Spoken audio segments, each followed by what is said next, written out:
आज की कहानी है दुष्ट भतीजा। रोहन 19 साल का था और वो एक शहर में रहता था। 19 साल के लड़के की तरह उसके मन में भी फीलिंग्स आने लगी थी, जैसे बाइक पर कॉलेज जाना, टशन दिखाना, लड़कियों के प्रति अट्रैक्ट होना। ये सब फीलिंग्स जैसे एक टीनेज में होती है वैसे ही उसके अंदर भी पनपने लगी थी। एक बार वो अपने दोस्तों से कहता है, अरे अनिल, देखना ये लड़की कितनी हॉट है, अभी अभी आई है क्या कॉलेज में नई। तो उसका दोस्त इस बात पर कहता है, अबे चलना, तुझे सारी लड़कियां हॉट ही लगती हैं, क्या तू दिसंबर के महीने में पैदा हुआ था क्या। इतना कहकर वो सारे दोस्त हंस पड़ते हैं, लेकिन हंसी मजाक तक तो ठीक था। लेकिन कहते हैं ना, हर चीज़ की एक सीमा होती है। अगर कोई चीज़ सीमा से ऊपर जाने लगे या बाहर हो जाए तो वो खतरनाक साबित हो सकती है। एक बार रात को बहुत तेज बारिश हो रही थी। रोहन अपने कमरे में बैठा फ़ोन देख रहा था और वो अपने आप से बड़बड़ाते हुए कहता है, अबे यार, इन हीरो लोगों का ठीक है, जब चाहो किसी भी हीरोइन के साथ रोमांटिक सीन करने लग जाते हैं। ना कोई पाबंदी, ना कोई रोक टोक। हम लोगों की किस्मत ऐसी कहाँ कि किसी भी लड़की से चिपक जाएं। हमारी ज़िंदगी में तो सूखा पड़ा है। उसी शहर में रोहन के एक दूर के चाचा भी रहते थे, जिनकी शादी अभी 5 महीने पहले ही हुई थी। रोहन उनकी शादी में ना जा सका, इसीलिए उसने अपनी चाची को भी नहीं देखा था। चाचा ने बहुत लेट शादी की थी, इसीलिए चाचा की उम्र 40 थी और चाची उनसे काफ़ी छोटी थी। चाची की उम्र 28 साल थी। एक दिन रोहन किसी काम से चाचा के घर जाता है और वो चाचा चाचा आवाज़ लगाता है, लेकिन कोई जवाब नहीं देता। इसीलिए वो देखता है कि घर का दरवाज़ा खुला है और वो अंदर घुस जाता है और फिर देखता है कि अंदर भी कोई नहीं है। वो जैसे ही जाने की सोचता है तभी उसके कानों में एक मधुर सी आवाज़ पड़ती है, अजी सुनते हो, मैं बाथरूम में बिना तौलिया ले आ गई हूँ, प्लीज़ मुझे एक बार तौलिया पकड़ा दोगे क्या। रोहन आवाज़ सुनकर उसका दिल धक धक करने लगा और वो कांपते हाथों से तौलिया उठाता है और बाथरूम की तरफ बढ़ता है। तो फिर से उसके कानों में वही आवाज़ आती है, अजी तौलिया नहीं मिला क्या, वहीं सामने टेबल पर होगा, जरा ध्यान से देखिए। रोहन बिना कुछ बोले तौलिया जाकर अपनी चाची डिम्पल के हाथ में पकड़ा देता है और वो उसके गोरे गोरे हाथ देखता है तो उसका दिल दोबारा से धक धक धक धक करना शुरू हो जाता है। रोहन तौलिया देकर अपने ख्यालों में खो जाता है। तभी उसकी चाची डिम्पल भीगे हुए बालों में बाथरूम से बाहर आती है और एक अनजान लड़के को अपने कमरे में देखकर घबरा जाती है और कहती है, तुम कौन हो, मैंने तो तुम्हें यहाँ पहले कभी नहीं देखा, तुम्हारी अंदर आने की हिम्मत कैसे हुई। तो तभी रोहन के चाचा भी वहाँ आ जाते हैं और कहते हैं, डिम्पल, ये मेरा भतीजा है, दूर का रिश्तेदार है, तुम इसे नहीं जानती, ये हमारी शादी में भी नहीं आ पाया था। और रोहन सुनाओ, कैसे हो, बहुत दिन बाद आए, तुम तो हमारे घर का रास्ता ही भूल गए हो। तो रोहन अपने चाचा जी के पैर छूता है तो उसके चाचा जी कहते हैं, खुश रहो खुश रहो, बताओ किस काम से आना हुआ, तुमने तो अब आना ही छोड़ दिया है। अरे अरे नहीं चाचा जी, ऐसी बात नहीं है, वो दरअसल मैं कॉलेज जाने लगा हूँ ना, तो थोड़ा पढ़ाई का प्रेशर है। अरे बेटा, पढ़ाई को प्रेशर के साथ नहीं पढ़ते, मज़े लेकर पढ़ते हैं। प्रेशर में पढ़ोगे तो कुछ भी पढ़ा नहीं जाएगा। और चिंता किस बात की है, तुमने मैथ्स लिया है ना, मैथ्स के लिए मैं बैठा हूँ ना, अगर तुम्हें कोई भी दिक्कत होती है तो तुम मेरे पास आ जाया करो। हाँ चाचा जी, मैथ्स ही लिया है और कोई भी दिक्कत होगी तो मैं आपके पास आ जाऊँगा। पापा ने आपको देने के लिए ये पेपर्स दिए हैं, ये देने के लिए आया हूँ। अरे शांति, रोहन हमारी शादी के बाद आज पहली बार घर आया है, क्या तुम इसे चाय नाश्ता नहीं कराओगी। अरे अरे नहीं चाचा जी, वो ये पेपर देकर मुझे जल्दी जाना है, वरना कॉलेज के लिए लेट हो जाऊंगा। पेपर्स देकर रोहन घर से चला जाता है और अपनी चाची के ख्यालों में खो जाता है। उसके गोरे गोरे हाथ और भीगे हुए बाल उसकी आंखों के सामने बार बार आ रहे थे और वो अपनी चाची के ख्यालों में इस कदर खोया हुआ था कि उसे ये भी ध्यान नहीं था कि वो बाइक पर कॉलेज जा रहा है और सावधानी से बाइक चलाए।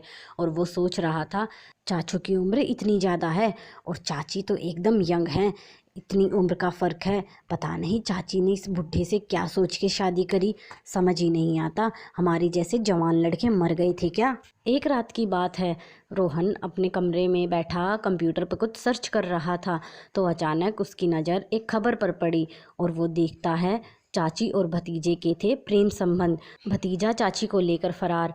फिर वो उस खबर की और डिटेल में जाता है तो देखता है, चाची की उम्र 28 साल और उसकी शादी अपने से दोगुनी उम्र के इंसान के साथ कर दी गई, जिससे वो बिल्कुल खुश नहीं थी। फिर एक दिन उसका भतीजा उनके घर आया। उसी दिन चाची और भतीजे में प्रेम संबंध पनपने शुरू हो गई। फिर भतीजा एक दिन अपने चाचा को ये कहकर कि वो अपनी चाची को मार्केट ले जा रहा है और अपनी चाची को लेकर फरार हो गया। एक तो उसके दिल में डिम्पल पहले ही घर कर गई थी, ऊपर से ये खबर। फिर उसके बाद तो वो अपने आप से कहता है, मुझे पता है डिम्पल चाची भी ऐसे ही चाचू के साथ खुश नहीं है, क्योंकि खुश भी कैसे रह सकती हैं, दोनों में उम्र का इतना फासला जो है, तभी तो उनका चेहरा उस दिन उतरा हुआ था। चलो कोई बात नहीं, अपन उनके चेहरे पे चमक लेकर आएंगे। कोई नहीं, कल जाते हैं अपन चाची से मिलने दोबारा। और उसकी आंखों में इतना कहकर चमक आ जाती है। फिर वो सो जाता है और अगले ही दिन वो सेंट वेंट लगाकर अपनी मोटरसाइकिल पर निकलता है अपने चाची के घर की ओर। संयोग से अगले दिन भी दरवाज़ा खुला था और चाची नहा रही थी। वो चुपके से अपनी चाची को देखता है। उनका गोरा बदन, चिकने पैर, गुलाबी होठ और काले घने लंबे बाल वो देखकर लट्टू हो जाता है और कहता है, चाची तो एकदम जहर है, जहर। मुझे चाची से अपने दिल की बात कहनी होगी, वरना चाची चाचा जी के साथ ऐसे ही अपना दम घोंटती रहेंगी। और इतना कहकर वो अपनी चाची के सामने चला जाता है। उसे देखकर उसकी चाची घबरा जाती है और चिल्लाने लगती है। जैसे ही वो चिल्लाने को होती है, रोहन उनके मुंह पर हाथ रख लेता है और इतने में उनके चाचा जी वहाँ आ जाते हैं और वो उन दोनों को इस हालत में देखकर रोहन को एक थप्पड़ लगाते हैं। जैसे ही रोहन को थप्पड़ लगता है, उसकी आँख खुल जाती है, क्योंकि रोहन एक सपना देख रहा था।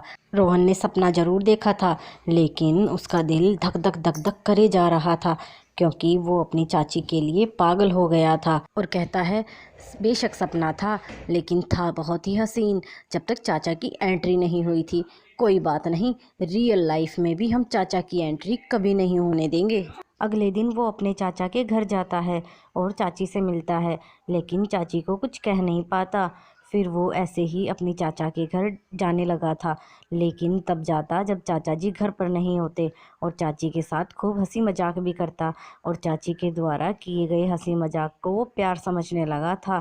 फिर एक दिन ऐसे ही वो अपनी चाची के साथ गप्पे लड़ा रहा था, तो उसकी चाची उससे पूछती है, रोहन तुम्हारी पढ़ाई कैसी चल रही है? चाची, बस पढ़ाई तो चल ही रही है। क्यों? ये टाइम तो करियर बनाने का है, तुम अपनी पढ़ाई पर फोकस करो। चाची, पढ़ाई पर फोकस तो तब करूँगा ना, मेरी आंखों के सामने एक चेहरा घूमता रहता है। अच्छा, तुम्हारी गर्लफ्रेंड भी है? लेकिन पहले तुम अपनी पढ़ाई पर ही फोकस करो। अरे चाची, मैं तो घर बसाने की सोच रहा हूँ, आप कहाँ पढ़ाई की बात कर रही हैं? अच्छा, तो कौन है वो जिसका चेहरा तुम्हारी आंखों के सामने घूमता रहता है? वो चेहरा कोई और नहीं चाची, आप ही हैं। क्या तुम होश में तो हो? क्या कह रही हो? चाची लगती हूँ मैं तुम्हारी? तो क्या हो गया चाची, भतीजा क्या चाची से प्यार नहीं कर सकता? बिल्कुल नहीं, रिश्तों की एक मर्यादा होती है। अगर हम रिश्तों को मर्यादा में रहकर निभाते हैं, तभी ये रिश्ते कामयाब होते हैं और एक दूसरे के लिए इज्जत बनी रहती है। देखिए चाची, मैंने एक खबर देखी थी, उसमें एक भतीजा अपनी चाची को लेकर भाग गया था। उन दोनों में भी उम्र का बहुत फासला था और वो अपने पति से खुश नहीं थी। आप में और चाचा जी में भी तो उम्र का बहुत फासला है, आप भी उनके साथ मजबूरी में हैं ना चाची? अरे रोहन, तुमसे ये किसने कह दिया मैं तुम्हारे चाचा के साथ मजबूरी में हूँ? मैं उनसे बहुत प्यार करती हूँ और तुम अपनी मर्यादाओं में रहो। एक घटना को लेकर चाची भतीजे के रिश्ते को शर्मसार मत करो। अब रोहन को अपनी गलती का एहसास होता है और वो अपनी चाची से माफ़ी मांगता है, तो उसकी चाची उसे माफ़ कर देती है, लेकिन हिदायत देती है कि वो कभी उसके सामने ना आए और रोहन वहाँ से चला जाता है।